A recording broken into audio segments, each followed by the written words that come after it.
Бірде ай өзіне көйлек тіктіріп алмақ болыпты. Тігінші айдың бой тұрқын өлшеп алады да көйлекті пішіп тігуге кіріседі.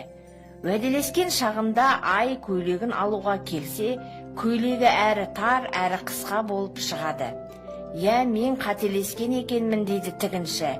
Сөйтіп көйлекті қайта пішіп тіге бастайды. Уәделескен мерзімі жақындап, ай көйлегін алуға тігіншіге тағы келеді. Бұл жолы да көйлегі шақ келмей, қысқа болып қалыпты. Я, тағы да дұрыс өлшемеген екенмін ғой дейді. Айдың толыса беретініне түсінбеген тігінші сонымен қайта өлшеп, қайта пішіп, қайтадан тігуге кіріседі. Ай тағы да көйлегін алуға келе жатады. Тігінші киіз үйдің түтінінен асқанда келе жатқан топ-толық өзі тіккен көйлегінен 2 есе үлкен айды көреді.